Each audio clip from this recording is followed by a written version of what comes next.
Hola, ¿qué tal? Soy estudiante de la Universidad Virtual del Estado de Guanajuato. Mi nombre es José Antonio Beltrán Rodríguez, con matrícula 1901-3275.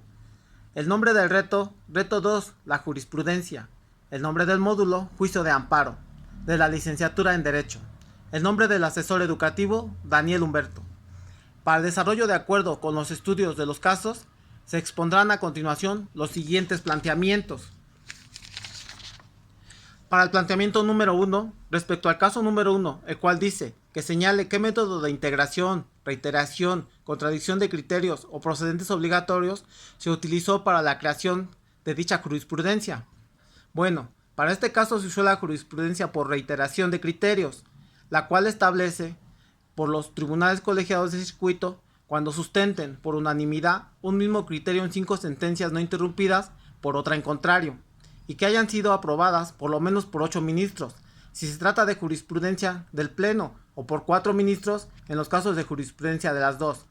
Ahora, las cuestiones de hecho o derecho que no sean necesarias para justificar la decisión no serán obligatorias. Esta puede generarse por la Suprema Corte de Justicia, ya sea por el Pleno o por sus salas, o por tribunales colegiados de circuito. Como tal, esto se hizo de acuerdo a la votación correspondiente, la cual, en su aceptación jurídica más aceptada, establece que todo acto de los órganos del Estado debe encontrarse fundado y motivado por el derecho vigente, respecto a su inobservancia.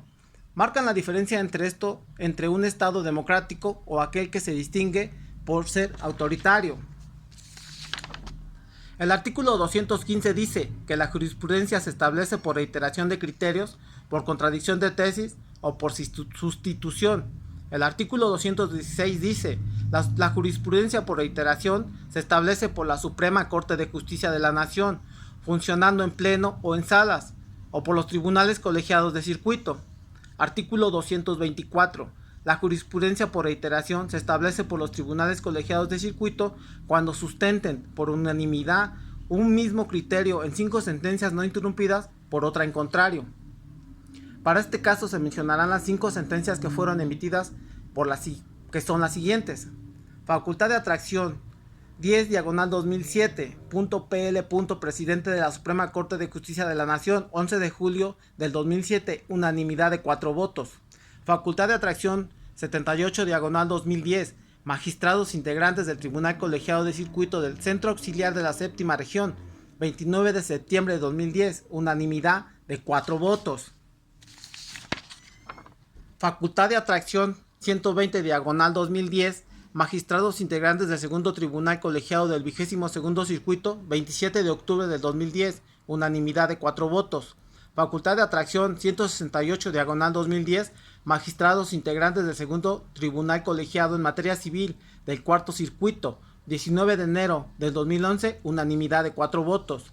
Facultad de atracción 13/2011, 11º Tribunal Colegiado en Materia Administrativa del Primer Circuito, con apoyo del Segundo Tribunal Colegiado del Circuito del Centro Auxiliar de la Primera Región, 9 de marzo de 2011, 5 votos.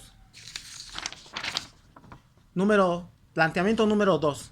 Respecto al caso número 2, que dice, identifica cuáles son los razonamientos para que la jurisprudencia 1A/J1 93/2013 de la 10ª época fuera sustituida por la jurisprudencia 1A/J.78/2018 de la 10ª época, emitida por la primera sala de la Suprema Corte de Justicia de la Nación. Esta se da contra el auto de una sentencia ya dictada, a lo que la persona que se encontraba involucrada no estaba convencida de la sentencia dictada, para lo que el demandado se tomó el atrevimiento de la apelación para que el caso volviera a retomarse, y de esta manera pudiera hacer valer sus derechos de defensa, así como de la legalidad, lo cual es permitido por la ley, como lo es el juicio de amparo. Las legislaciones adjetivas penales de los estados de Chihuahua y Durango, y sustento que la orden de citación al investigado a la audiencia de formulación de imputación, con apercibimiento de aprehensión en caso de no comparecer, transgrede el derecho a la libertad deambulatoria, pues coloca al individuo en una situación inaludible de obediencia ante un mandato judicial, lo que se traduce en un acto de imposible reparación susceptible de ser impugnado a través de juicio de amparo, el cual se define como el que se inicia ante un órgano jurisdiccional y este y este está sujeto a la posibilidad de ser revisado por los tribunales colegiados de circuito, para que de alguna manera vean que éste puede proceder en contra de los actos de autoridad que determinen declinar o inhibir la competencia o el conocimiento de un asunto, siempre que sean definitivos. Por lo que la primera sala estima necesario interrumpir este criterio jurisprudencial porque la regulación de la citación a esta audiencia en las legislaciones locales mencionadas es semejante a la prevista en el artículo 141 del Código Nacional de Procedimientos Penales para la citación a la audiencia inicial, el cual dice que se impugnará ante el Procurador General de la República o el servidor público en quien éste delegue la facultad las omisiones del Ministerio Público en la investigación de los delitos, así como la resolución de reserva, no ejercicio, desistimiento de la acción penal o suspensión de procedimiento. Por tal motivo se requiere su presencia para el desarrollo de una audiencia en la que se formalizará la investigación que se sigue en su contra y se formulará la imputación respectiva, audiencia en la que podrá ser o no ser vinculado a proceso y en su caso sometido a una medida cautelar. Entonces podemos mencionar que la razón por la que la jurisprudencia se sustituyó o la primera fue interrumpida porque la regulación de la citación en las legislaciones locales mencionadas es semejante a la prevista en el artículo 141 del Código de Procedimientos Penales ya mencionado, para la citación de la audiencia inicial y de la lectura sistemática de las fracciones 1 y 2 de ese mismo artículo. Se rehace la citación a la persona investigada a la audiencia inicial, que habrá de mencionarse imputación en su contra. Por sí sola no es un acto que afecte la libertad personal del quejoso, al tratarse de una simple comunicación de un juez a petición del Ministerio Público, en el sentido de que se requiere su presencia para el desarrollo de una audiencia en la que se formalizará la investigación que se sigue en su contra y se formulará la imputación respectiva, audiencia en la que podrá ser o no ser vinculado a proceso y en su caso sometido a una medida cautelar. De ahí que contra el auto que ordena la citación del investigado o la investigación a la audiencia inicial es improcedente el juicio de amparo indirecto, pues se trata de un acto judicial fuera de juicio que no afecta a la libertad personal del quejoso, conforme al artículo 107, fracción 4 de la Ley de Amparo, el cual menciona que lo dispuesto en los dos artículos precedentes observarán también cuando se retarda el cumplimiento de la ejecutoria de que se trata por evasivas o procedimientos ilegales de la autoridad responsable o cualquier otra que investigue en la ejecución. Las autoridades requeridas como superiores jerárquicos incurren en responsabilidades por falta de incumplimiento de las ejecutorias en los mismos términos que las autoridades contra cuyos actos se hubiese concedido el amparo. Planteamiento número 3. Respecto a los casos 1, 2 y 3, se indica en qué época del Semanario Judicial de la Federación fueron publicadas las jurisprudencias. Estas épocas yacen desde la creación del semanario hasta nuestra época. El primer caso proviene de la época novena, que corresponde de la quinta a la 11ª época. El segundo caso, en la época décima, la cual emana la Constitución de 1917, vigente y corresponde del 4 de octubre de 2011 al 30 de abril del 2021. El tercer caso, en la época novena, esta corresponde de la quinta a la 11ª época de la publicación del Semanario Judicial. Planteamiento número 4. En el caso número 3, señala para qué autoridades es obligatoria la apelación de dicha jurisprudencia. Esta ley para la Suprema Corte de la Nación será obligatoria para sus salas, pero no lo será para el Pleno, ya que esta jurisprudencia, su aplicación no viola la garantía de irretroactividad de la ley. La Suprema Corte de Justicia de la Nación y los tribunales colegiados de circuito, al sentar jurisprudencia, no solo interpretan la ley y estudian los aspectos que el legislador no precisó, sino que integran a la norma los alcances, que sin estar contemplados claramente en ella se produce una determinada situación. Sin embargo, esta conformación o integración judicial no constituye una norma jurídica de carácter general, aunque en ocasiones llene las lagunas de esa, fundándose para ello no en el arbitrio del juez, sino en el espíritu de otras disposiciones generales que estructuran como unidad situaciones jurídicas, creando en casos excepcionales normas jurídicas individualizadas, de acuerdo a los principios generales del derecho, de conformidad con lo previsto en el artículo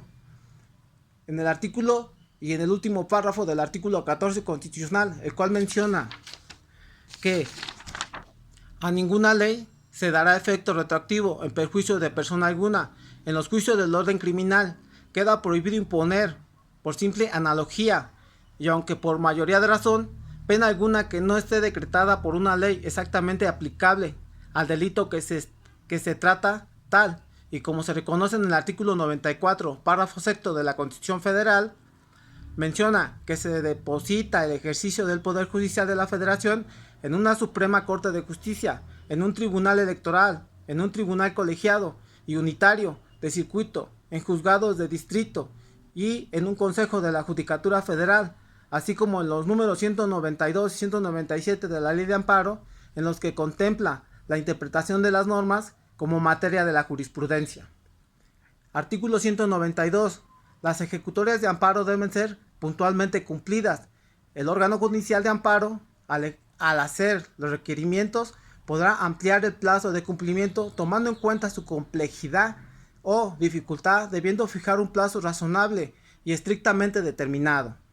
Artículo 197. Todas las autoridades que tengan o deban tener intervención en el cumplimiento de la sentencia están obligadas a realizar dentro del ámbito en su competencia los actos necesarios para su eficaz cumplimiento y estarán sujetos a las mismas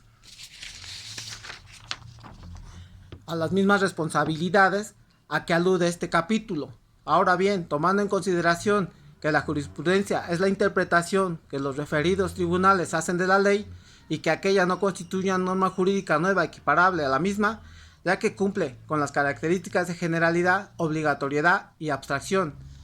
Es inconcuso que al aplicarse no viola el principio de retroactividad consagrado en el artículo constitucional, ya que dice: a ninguna ley se dará efecto retroactivo en perjuicio de persona alguna o derechos, sino mediante juicio seguido ante los tribunales previamente establecidos, en el que se cumplan las formalidades esenciales del procedimiento y conforme a las leyes expedidas con anterioridad al hecho. Planteamiento número 5. En el caso número 1, identifica si se cumple con el requisito establecido en el artículo 223 de la Ley de Amparo respecto a los votos que deben emitirse para su aprobación. En base a la tesis 1A.J.102/2011 del Semanario Oficial de la Federación y su Gaceta de la novena época, dice que la Ley de Amparo Reglamentaria de los artículos 103 y 107 de la Constitución Política de los Estados Unidos Mexicanos Federal, en su artículo 223 menciona que las razones que justifiquen las decisiones contenidas en las sentencias que dicten las salas de la Suprema Corte de Justicia de la Nación constituyen procedentes obligatorios para las autoridades y jurisdiccionales de la Federación y de las entidades federativas cuando sean tomadas por mayoría de 4 votos. Las cuestiones de hecho o de derecho que no sean necesarias para justificar la decisión no será obligatoria. Entonces, de acuerdo a lo mencionado en este artículo, podemos decir que está dentro de los parámetros normativos. Esto es del capítulo 3, jurisprudencia por reiteración. Ley Federal de México, artículo 223, Ley de Amparo, reglamento de los artículos 103 y 107 de la Constitución Política de los Estados Unidos Mexicanos.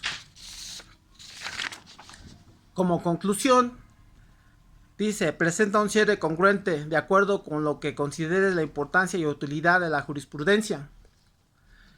La jurisprudencia es un concepto clave del ejercicio jurídico, ya que permite la formación de criterios necesarios para los jueces.